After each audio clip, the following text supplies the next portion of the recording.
안녕하세요. 리얼영어 김유승입니다. 이번 영상은 리비전, 교정 파트에서도 독해와 관련된 부분입니다. 일단 독해라는 것은 실질적으로 시험에서 문제를 푸는 데 있어서 궁극적으로 필요한 능력이겠죠. 그쵸?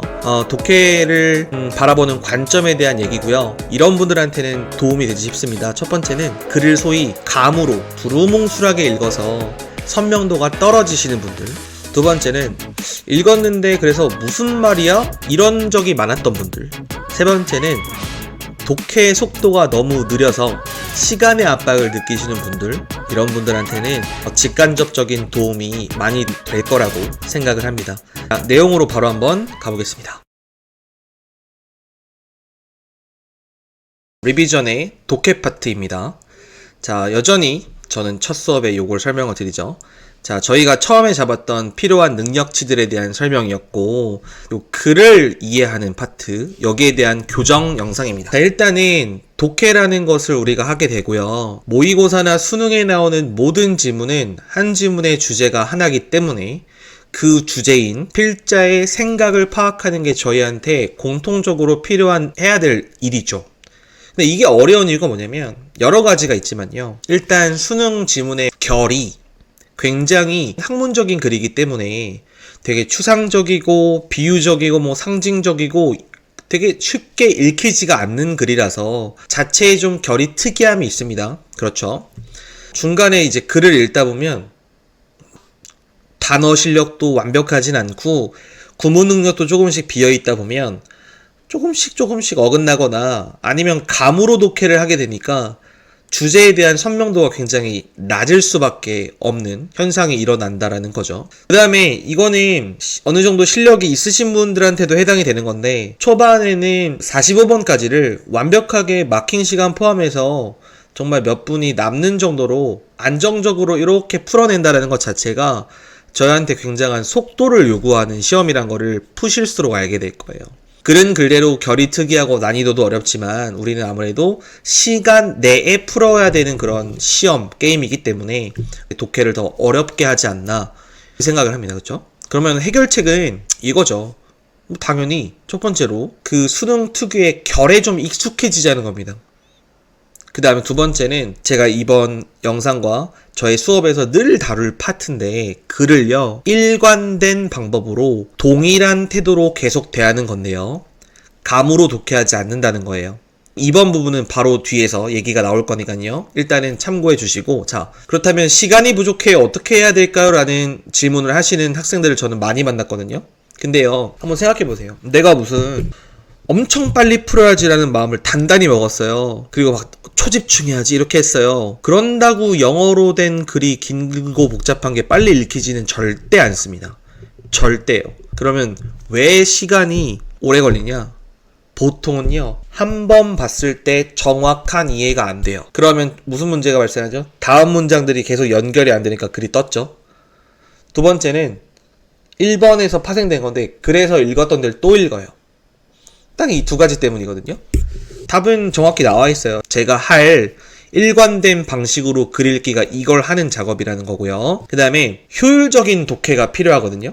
절대 오해하지 마세요. 효율적인 독해라고 해서 무슨 스킬과 야매를 가르치는 저는 그런 내용을 다루진 않을 거고요. 이런 거예요. 글을 잘 읽는 상위권의 학생들일수록요, 문장을 읽는 속도가요, 초반부에는 굉장히 정도 가고 천천히 읽다가 글의 흐름이 잡히고 선명해지는 순간 글의 속도가 붙어요. 그러면서 계속 반복하는 느낌이 강하게 들 때면 이제 답을 찾으러 가는 거죠. 그래서 모든 문장을 균일한 무게를 둬서 절대 해석을 하지 않거든요. 문장의 경중에 따른 그런 속도 변화를 본인이 어디서 해야 되고 어디서 빠르게 읽어야 되고 이런 것들에 대한 좀 대비가 필요하다라는 거죠. 그래서 제가 앞에 나왔던 문제들 있죠.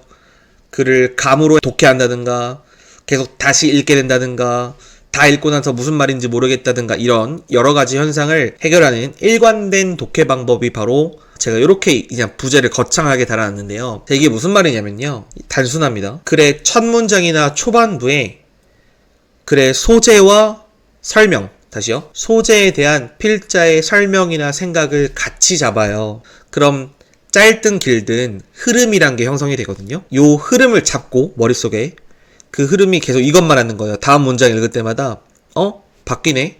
아니면 하던 말 반복하네. 즉 변화나 반복에만 반응하면서 글을 읽어나가자는 거예요. 앞 글자를 다 따서 제가 SSCR 독해라고 이름을 지은 것 뿐입니다.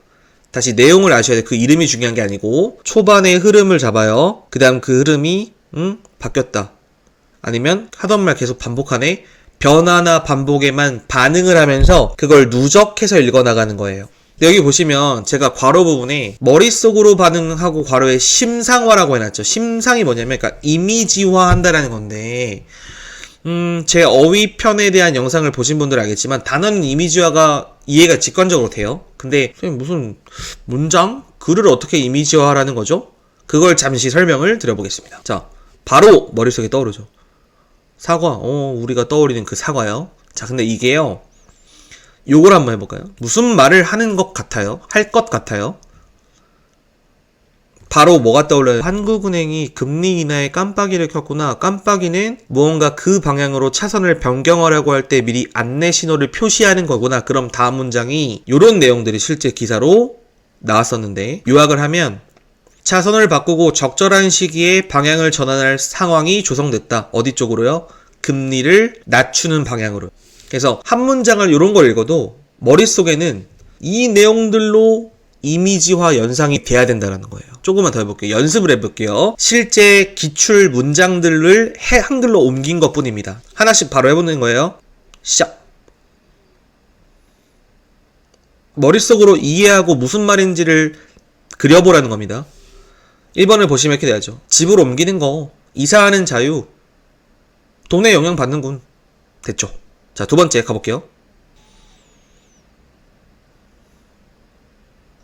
심리적인 압박 때문에 생긴 많이 먹는 게 영양이 부족해서 많이 먹는 것보다 더 자주 일어나는군. 그럼 필자가 하고 싶은 말은 이게 글이라면 사람들은 심리적 압박을 느낄 때 과식을 하네요. 세 번째요.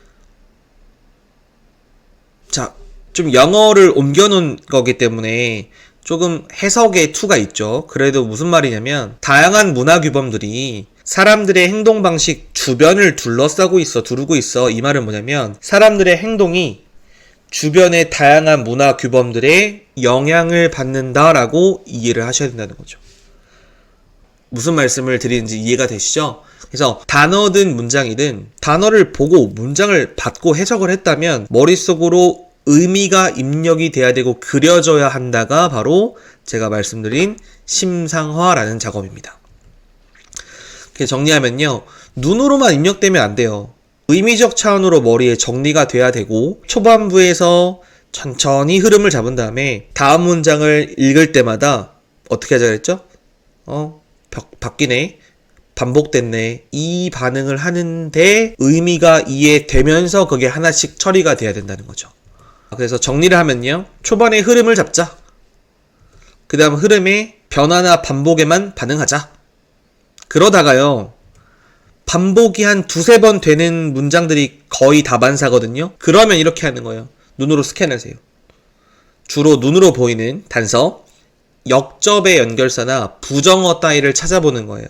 그래서 딱 그 부분만 다시 확인해서 독해해보는 거예요. 그럼 뭘 확인하냐? 앞에 거랑 결국 같은 말이네. 또는 바뀌었네. 이게 또 보이거든요. 무슨 말씀인지 알겠죠? 그래서 요 3번 포인트가 바로 앞에서 말씀드렸던 모든 문장을 이렇게 똑같이 정독하는 게 아니라 처음에는 천천히 정독하다가 흐름을 잡다가 선명해지면 빨라지다가 확 읽힌다는 거죠. 그래서 정확하게 빠르게 읽겠다고 무슨 마음을 먹어봤자 절대 그렇게 안 읽힙니다. 그러니까 한 문장을 읽을 때 본인의 구문 실력을 강화시켜서 한 번 읽을 때 구조가 정확히 보이고 의미의 입력이 머릿속으로 정확한 누적이 반복돼야 독해를 잘한다는 거예요. 연습을 한번 해보겠습니다. 지금요 한번 일시정지를 하시고 제가 말씀드린 방법대로 있죠. 초반부에 흐름 잡고 머릿속으로 한 문장 한 문장 입력하는데 바뀌냐 반복되냐에만 반응하기.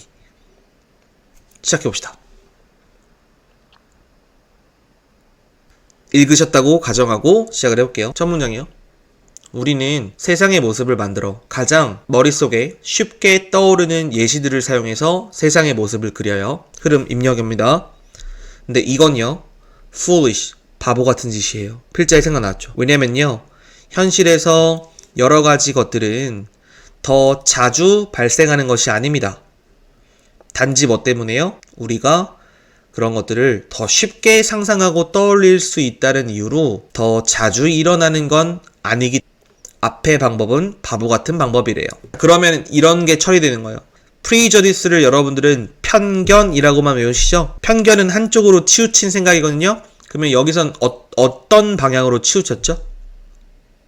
앞에서 말했죠? 가장 쉽게 떠올리는 걸 사용해서 세상을 그리려는 그런 성향이에요. 그것 때문에 우리는 인생을 여정을 하게 되는데 우리의 머릿속에 부정확한 위험한 지도를 가지고 인생을 여정하게 돼요. 그럼 끝난 것 같죠? 한번 더 볼게요. 그러므로 우리는 비행기 사고의 희생자가 될 위험은 과대평가해. 막 자동차 사고 살인이요? 잠깐만요. 그럼 필자는 이렇게 말하고 있는 거예요. 실제로 자동차 사고나 비행기 사고나 살인 같은 것은 생각보다 쉽게 일어나진 않아요. 근데 머릿속에 쉽게 떠오르니까 그걸 떠올려서 자주 일어난다고 착각한다는 거예요. 이런 게 연결해서 읽는 거라고요. 한 문장 더요. 우리는 위험을 과소평가합니다. 그러니까 덜 극적인 수단과 방법 때문에 죽는 거예요.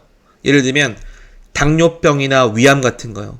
그러면 은연중의 필자는 당뇨나 위암 같은 게 실제로는 훨씬 더 세상에 많이 존재하고 위험이 되는데 사람들은 머릿속에 쉽게 떠오르지 않으니까 간과한다는 거죠. 그러면 제가 이제 계속 비슷한 말을 여러 번 하는 것 같으면 어떻게 하죠? 저 눈으로 스캔합니다.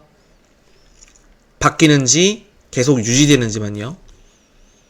보시면 마땅한 역접의 연결사 같은 것도 없고 부정어도 없기 때문에 후반부로 한번 가볼게요. 자, 어떤 조용하고 눈에 보이지 않는 것을 우리는 우리의 머릿속에서 다운그레이드, 등한시합니다.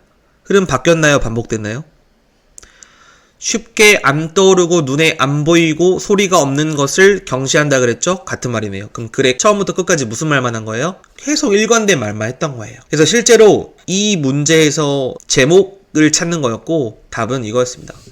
우리는 좀 더 극적이고 쉽게 떠오르고 비저블한 것들을 더 weight, 중시한다는 거죠. 이렇게 글을 읽으셔야 된다는 거예요. 하나만 더 해보겠습니다. 첫 문제 읽어볼게요. 무슨 종류의 스프를 살지 선택을 해봅시다. 너무 많은 데이터들이 있어요. 네가 struggle with, 뭔가 힘들게 해결해 나가야 될 정보가 너무 많아요. 칼로리, 가격, 소금 등등등 정보가 많습니다. 이어가 볼게요. 네가 로봇이라면 you'll be stuck here. 여기서 그냥 갇혀버릴 거예요. 하루 종일 뭐 하면서요? 그 결정을 해결하려고 노력하면서 옴싹달싹 못하는 상태가 되겠죠. 뭐가 없죠? 어떤 세부 내용이 더 중요한지를 생각할 수 있는 명확한 방법이 없는 채로 결정을 못할 겁니다. 내용 그렇게 어렵지 않죠. 무슨 말이에요? 그냥 데이터가 너무 많으면 결정을 못한다. 이 흐름입니다. 어떤 선택의 land, 도착하기 위해서 너는 일종의 summary, 어떤 요약이 필요합니다. 그리고 that, 그 요약은 바로 뭐예요? 너의 신체로부터의 피드백이 너에게 줄 수 있는 거야. 잠시만요. 문제가 데이터가 많으면 결정을 못해였죠. 거기에 대한 지금 해결책 뭐 주고 있죠? 네 몸에서 나오는 반응과 피드백이 너한테 요약을 줄 수 있어잖아요. 그럼 이 흐름으로 이제 타야죠. 자, 한 문장만 읽어볼게요. 너의 예산에 대해 생각하는 것이 손바닥에 땀을 나게 한다든가 아니면 your mouth might water, 뭐 지난번 네가 뭘 먹었을 때를 생각하니까 군침이 돈다든가. 계속 무슨 흐름이죠? 몸에서 나오는 피드백을 살피라는 거죠. 스캔해볼게요. 이 몸에서 나오는 피드백이 너한테 답을 주고 요약을 준다라는 것의 흐름이 바뀌었냐 반복됐냐 스캔해볼게요. 보시면 알겠지만 유지됩니다. 마지막 You don't just extract, 여기 있죠. 너는 스프 깡통 캔에서부터 데이터를 단순히 뽑아내고 얻어내는 게 아니라 You feel the data 있죠. 물어볼게요. 너는 스프 캔이 주는 데이터를 느낄 수 있어. 그럼 이 부분이 의미하는 게 뭐죠? 이거잖아요. 몸의 피드백을 살피면 너한테 무언가를 결정하는 것에 대해서 해답과 요약을 제시해줘. 이 말을 feel the data라고 필자는 표현을 한 거예요. 무슨 느낌인지 아시겠죠? 이것도 이런 느낌. 뭘 먹지? 뭘 결정하지? 네 몸이 말해줄 거야. 이 정도 되게 쉽죠? 자, 그래서 제가 이제 말씀을 드리고자 하는 요는 글이란 건 보통 이렇게 구성이 되어 있다는 거예요. 전개 방식은 다양할 수 있지만 뭐 빈칸이건 순서건 다 유형도 상관없이요. 영어로 된 글은 처음에 뭔가 선명도가 낮아요. 그리고 대신 명확하게 읽었다면, 해석을 했다면 다음 문장을 붙여서 연결해 가면서 계속 하던 말을 반복하네, 하던 말이 바뀌었어, 이것에 대한 반응만 계속해 나가시면 절대 글의 일관성을 놓칠 일이 없다라는 말을 하고 싶은 겁니다. 정리입니다. 앞에서 말씀드렸던 거요. 초반의 흐름을 잡아 특히 문장을 이해해야 돼. 심상화해서. 그리고 그 흐름이 바뀌는지 반복하는지에 대한 반응을 계속 하라는 거죠. 눈으로만 보는 게 아니라요. 그 다음에 반복되는 순간 훅 훑어요. 훑었는데 계속 반복돼요? 문제 답 고르시러 가면 됩니다. 근데 바뀌었어요? 그럼 그게 주제죠. 그죠? 그래서 이런 실질적인 독해에 대한 내용들을 독해 끝 영상에서 할 건데요. 단순히 글을 읽는 것뿐만 아니라 우리 중요한 거 있죠? 뭐 주제, 제목, 요지 같은 대입학부터 빈칸, 순서, 삽입, 요약문, 흐름상 적절치 않은 어휘, 여러 가지 유형들을 가지고 독해를 하는 연습, 그리고 실질적인 유형별로 문제가 출제됐을 때 어떤 접근법들까지도 배우는 수업이니까요. 본인이 어느 정도 어휘와 구문에서의 기본기가 됐다라고 하시면 독해끝 영상에서 실력을 딱 쌓으시면 될 것 같습니다. 자, 여기까지 마무리하도록 하겠습니다. 다음 영상에서 뵙겠습니다.